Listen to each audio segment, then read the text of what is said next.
Welcome to Crime Time 911, where true crime takes center stage.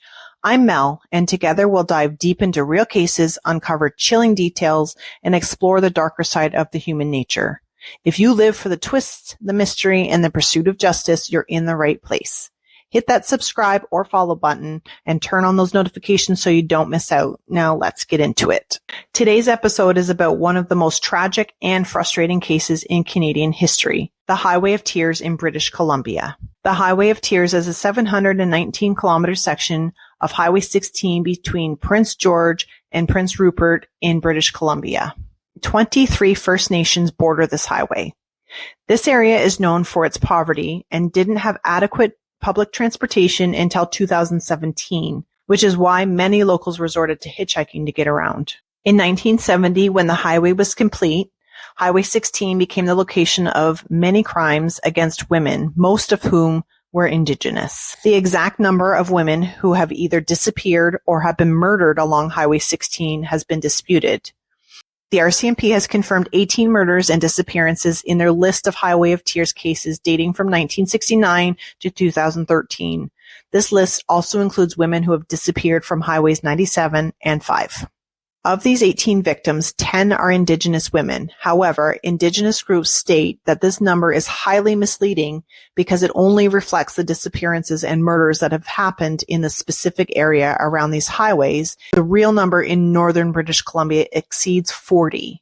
According to Human Rights Watch, an international non-governmental organization that conducts research and advocacy on human rights, British Columbia has the highest rate of unsolved murders of Indigenous women and girls in Canada.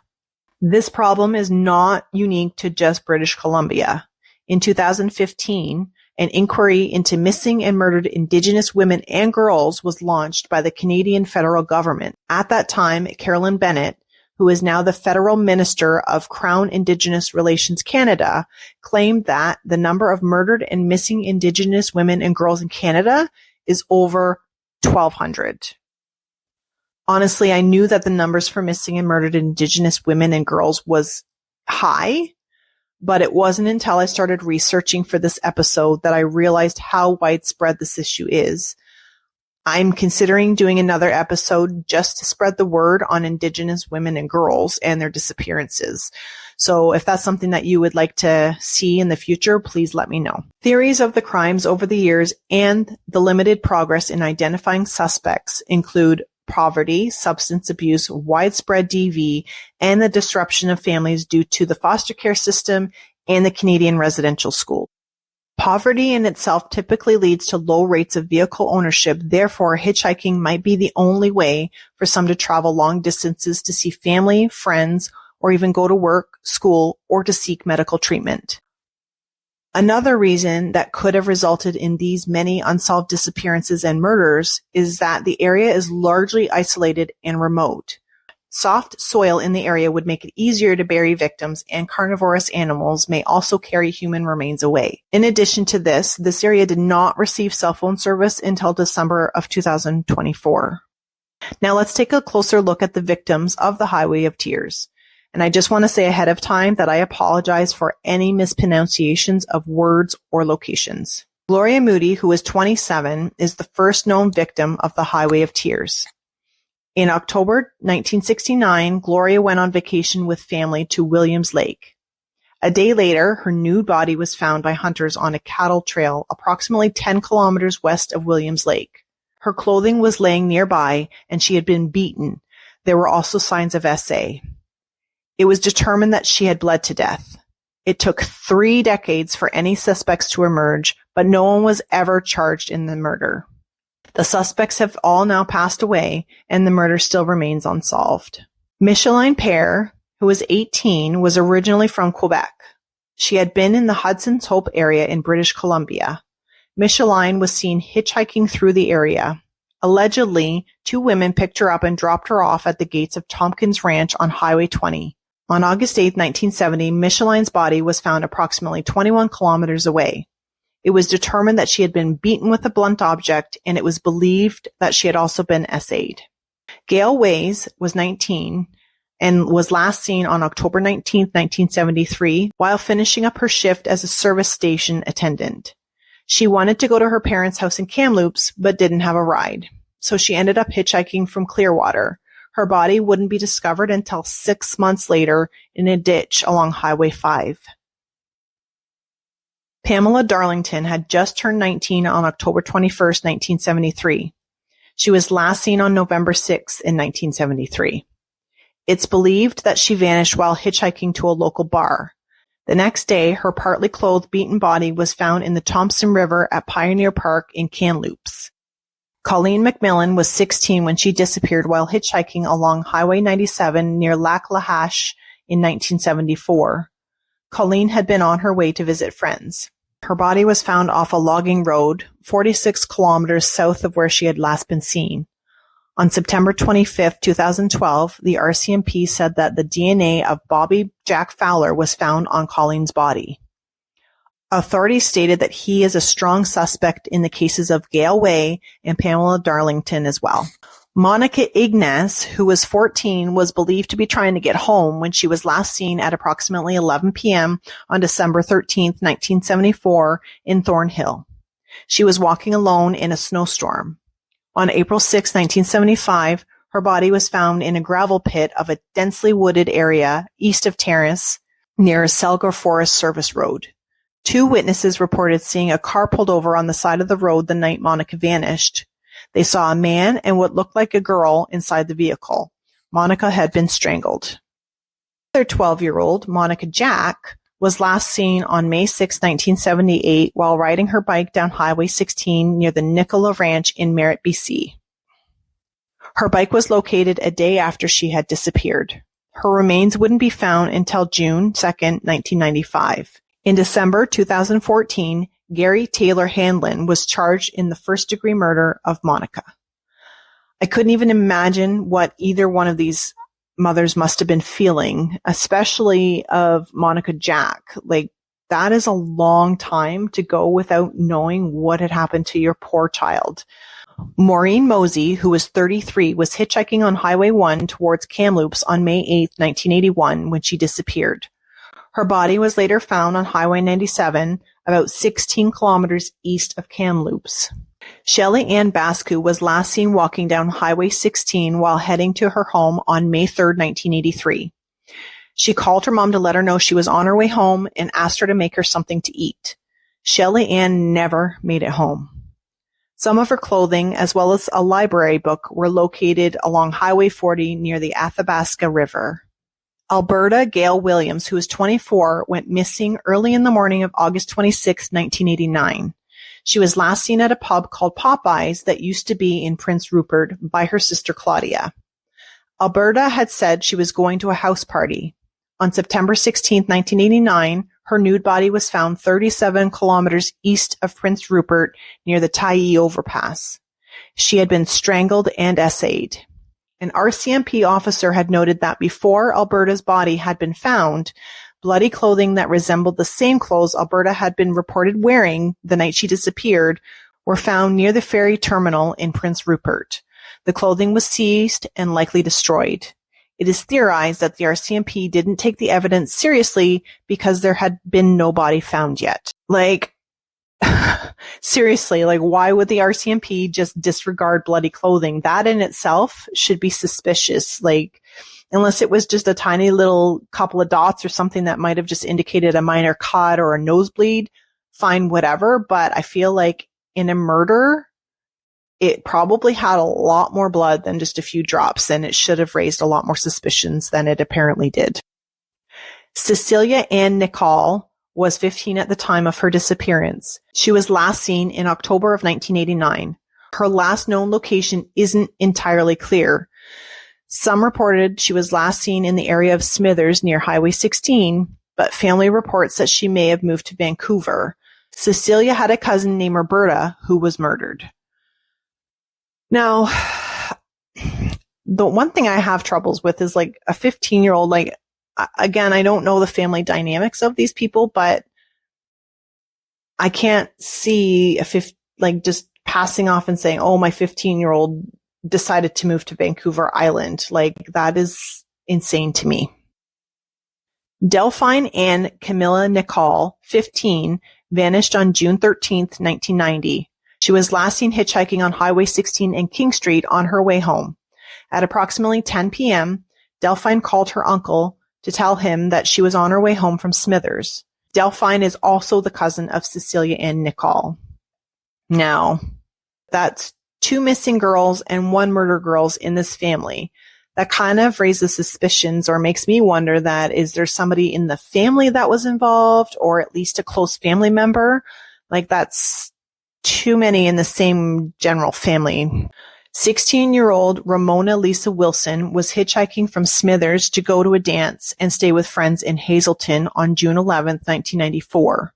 Ramona's remains would later be found in April of 1995 north of Yellock Road near the Smithers Airport. Several items were organized in a small pile a few feet away.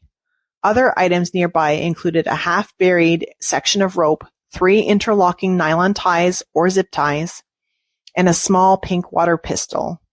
In June 1995, the Wilson family began the annual Ramona Lisa Wilson Memorial Walk, which includes the family, friends, and supporters of other missing and murdered Indigenous women, also known as MMIW.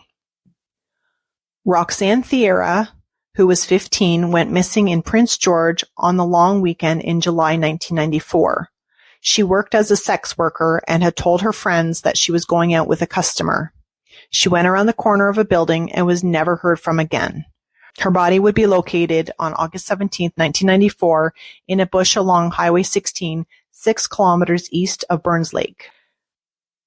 I don't even know what to say about this one. Like a 15-year-old sex worker. Like I know in this day and age, there's a lot of like human trafficking and kidnapping and young girls being forced into the sex work trade. But I don't feel like this is necessarily that type of a case, only because she was allowed to leave and go out in the public by herself. And in anything that I've heard, now you can correct me if I'm wrong, typically human trafficking cases, they bring the customers to the girls, not allow the girls to go to the customers. Now, maybe I'm wrong on that. I also don't know how big human trafficking was back in 1994. I don't know if that was a thing. You can let me know what your thoughts are on this one. Alicia Leah Germani, who was also 15, was found murdered on December 9th, 1994, behind Haldy Road Elementary School off of Highway 16 West, outside of Prince George. She had been stabbed to death. She also knew Roxanne Thierry. Lana Derrick was 19 when she went missing in October of 1995 at a service station in Thornhill. It was rumored that she had gotten into a car with 2 unidentified men. Nicole Hoare, who was 24, was originally from Red Deer, Alberta. She was last seen on June 21st, 2002, at a gas station at 5952 Gautier Road, west of Prince George, at approximately 2:50 p.m. She was observed walking towards an orange car driven by a white male, but no one actually saw her get into the car. Police investigated Leland Vincent Switzer, a convicted murderer. They searched his Isle Pierre property, but nothing more was done. Tamara Lynn Chipman, who was 22 at the time, was last seen on September 21st, 2005 in Prince Rupert at approximately 4:30 p.m., hitchhiking on Highway 16 near the Rupert Industrial Park. It's thought that she was trying to get back home. Tamara lived in Thornhill, and she was facing assault charges at the time of her disappearance, with a promise to appear in Terrace on the same date that she had disappeared. Tamara's father stated that she was in Prince Rupert visiting friends and her mother. She also hadn't touched her bank account since her disappearance. Tamara was first reported missing by her father in November of 2005. The Terrace and Rupert RCMP launched a joint investigation on November 15th. Family and friends, as well as various volunteers, helped in the search. Now, with this particular case, as a parent myself, I don't know, like I wouldn't go 2 months without trying to touch base with my 20-year-old son or somebody that he was supposed to be living with or visiting. And if I wasn't able to get a hold of him within, maybe a week or 2 at very most, because I know that you can't be like on top of your kids when they're grown adults every single second of every single day as much as you'd like it to be. But I feel like I would, not wait a full 2 months before worrying about what happened to my child. Like, this is my baby, no matter how old they get, right? Aliyah Katerina Sarek Auger was only 14 when her body was found on February 10th, 2006. She had gone missing on February 2nd, 2006. Aliyah had been at the mall with her brother and her sister. Then she went to a friend's house for a sleepover. That night, she was seen walking north in the 2100 block of Quincy Street. She was seen on video surveillance walking towards her home and passing by the Save on Foods gas bar at 100-1600 15th Avenue at around 1 a.m. It has been reported that she was last seen getting into a black van. A motorist found Isla in a ditch close to a turnoff on Highway 16 near Tabor Mountain, nearly 20 kilometers east of Prince George. I wonder what had happened at her friend's house to cause her to leave in the middle of the night. I always tell my kids that no matter where you are, no matter what time, if you feel uncomfortable and want to come home for any reason, you let me know. Or maybe this was a case where she told her family she was going to a friend's house for a sleepover, but in reality, she was meeting up with somebody or going somewhere else. What are your thoughts on this one? Bonnie Marie Joseph was a 32-year-old mother of 5 who was nearing the end of a series of court dates to get her children back from the government. She had not missed one single court date until September 9th, 2007. Bonnie had been last seen by her cousin Joanne on the afternoon of September 8th, 2007. She was hitchhiking from Vanderhoof to Prince George to be able to attend her court date the next day. In December 2007, Bonnie's aunt, Rose Joseph, reported her missing. Police say that she had led a high-risk lifestyle and was known to hitchhike alone between Fort Street, James, Vanderhoof, and Prince George. Bonnie's family considers her disappearance to be out of character.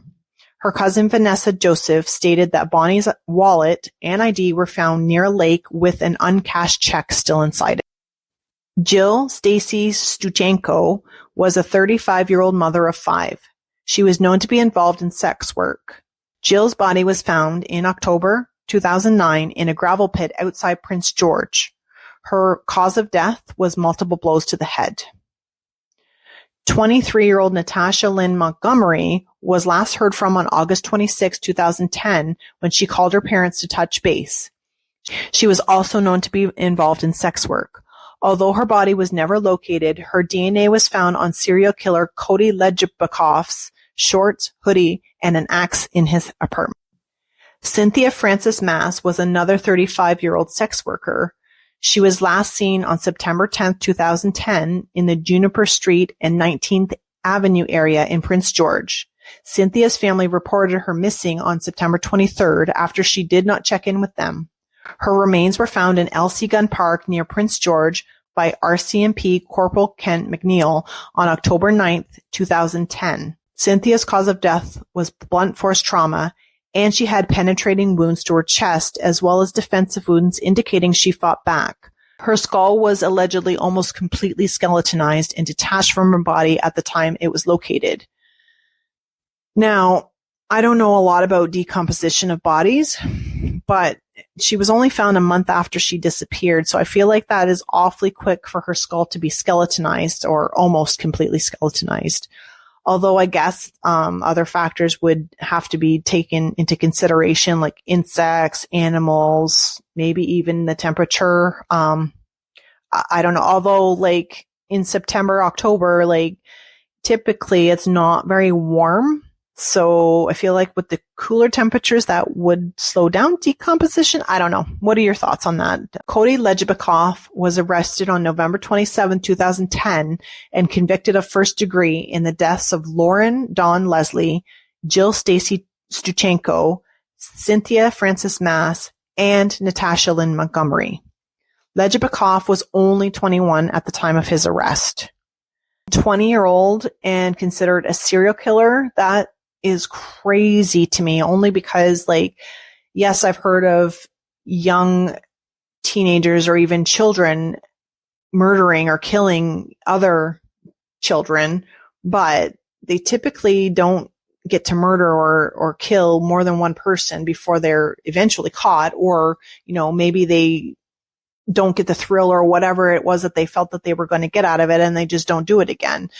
But to have 4 murders under your belt by the time you're 20 years old, that's just crazy. It's insane.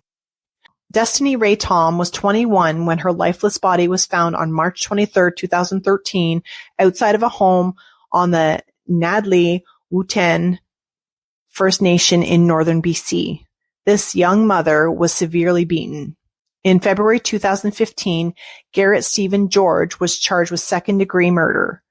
George had been previously convicted for assault with a weapon, and assault causing bodily harm in Burns Lake and Prince George. I really wish that our justice system would have harsher sentences for people like George, who were clearly repeat offenders and show a clear pattern of escalation. Destiny's life could have been saved if this monster was not allowed to roam free. Immaculate Mary Basil, also known as Mackie, was 26. She had just recently broken up with her common-law husband, who she had a 5-year-old son with. Her family describes her as a homebody and that she didn't have any issues with substances. Mackie was last seen on June 13, 2013, at a house party, which was only a 20-minute walk from her home in Tachi. She left the party at midnight, where she was last seen heading towards a cabin in the Leo Creek area of North Tachi. Police had reportedly interviewed 2 men that Mackie had been with that night. One of the men was her cousin Keith, and the other one was Victor. The 3 had been in a white truck heading towards the cabin, and they'd all been drinking. They allegedly had been in an accident, causing the truck to get stuck. That's when Mackie had apparently separated from the 2 men and headed to the cabin alone. Mackie had a routine of calling her sisters every day at 10 a.m. When her sister Crystal did not receive this call for a few days, she became alarmed and reported Mackie missing on June 17, 2013. Mackie hadn't had a change of clothes or any makeup with her to indicate that she had planned on staying away for a few days.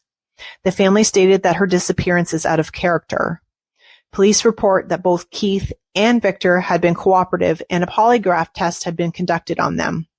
A police psychologist had also conducted interviews with both Keith and Victor and reported that there was nothing suspicious. However, there were a number of witnesses that reported seeing Victor in Tachi at 10 a.m. the next day after Mackie had disappeared, and it's alleged that he had been walking down the road and his clothes were wet up to his chest. What do you think could have happened to Mackie? Why do you think Victor had wet clothes? If this is even a true statement, who knows, right? The first investigation by the RCMP that attempted to look at the Highway of Tears as linked cases was opened in December of 1998. But the list of cases back then included 3 additional male victims, Larry Vu, Eric Charles Koss, and Philip Innes Fraser. A number of people have been convicted in relation to cases connected to the Highway of Tears. 3 serial killers are among those charged: Brian Peter Arp, Edward Dennis Isaac, and Cody Legibikoff. Bobby Jack Fowler was not publicly implicated in any of the Highway of Tears cases, but had been implicated in numerous non-Highway of Tears cases. Fowler had died in prison and was never charged in the deaths of any victims related to the Highway of Tears. In 2009, police conducted a search of a property in Isle Pierre in rural Prince George to search for Nicole Hoare's remains. Leland Chuggy Vincent Switzer had once owned the property. Switzer had served a prison sentence for the second degree of his brother and was out on day parole in late 2016. Police had also searched the property for other missing women of Highway of Tears, but no further actions followed the investigation. In 2005, the RCMP launched a provincially funded project called ePANA, which was focused on some of the unsolved murders and disappearances of the female children and young women along Highway 16. ePANA was looking to see if there was one single serial killer or multiple killers operating along the highway. The unit started investigating 3 cases in 2005, then 9 cases in 2006, and by 2007, the caseload had increased to 18 cases. The geographical focus began to expand to large parts of the province, not just the Highway of Tears. The criteria for the EPANA investigations were that the victims were female, participated in a high-risk lifestyle, were known to hitchhike, and were last seen or their bodies had been discovered within a mile from Highway 16, Highway 97, and Highway 5. In 2009 and 2010, EPANA received over $5 million in annual funding, but it was later declined due to budget cutbacks. In 2013, an RCMP deputy commissioner stated that further reduction in the budget from the provincial government would greatly affect the investigations of the Highway of Tears. However, there was no mention of this reduction affecting the EPANA cases which were not a part of the Highway of Tears. So I feel like if that's true, then the victims of the Highway of Tears were basically being deprioritized against other cases, which is really not fair, especially because that's a lot of missing and murdered women and children in the same general area over a long period of time. I feel like that takes priority at this point. In 2014, the investigations by EPANA and the Provincial Unsolved Homicide Unit charged Gary Taylor Hanlon for the death of 12-year-old Monica Jack in 1978. Hanlon was found guilty by a jury and sentenced to life in prison in 2019. Monica Jack's murder became the first file in the EPANA project to be officially solved with a full court proceeding and sentence. Some argue that the lack of results from this investigation, or in some cases lack of investigation, is the result of systemic racism. Reportedly, this was also an issue in the case of the Vancouver's missing women and the Robert Pickton murders. Activists argue that the coverage of these cases had been limited in the media, claiming that the media assigned a lesser value to Aboriginal women. The case of Nicole Hoare, a white woman, received a disproportionate amount of media attention at the time of her disappearing in 2002.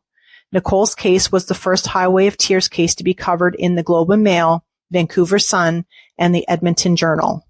Native activist and the aunt of Tamara Chipman, Gladys Radick, quote, believes that if it weren't for Hoare, the police would have invested less effort in investigating cases, and the media would have done little, if anything, to inform the public of the tragedies along the road. What are your thoughts on these cases? Was it systemic racism? Or was it the fact that most of these cases were in times when people were less concerned, when people they knew weren't heard from for days? Leave your thoughts below and remember to be kind. Next week, we'll be covering the Robert Pickton case, so be sure to subscribe or follow so you don't miss it. Thanks for listening to Crime Time 911. Stay safe, stay curious, and remember to always trust your gut.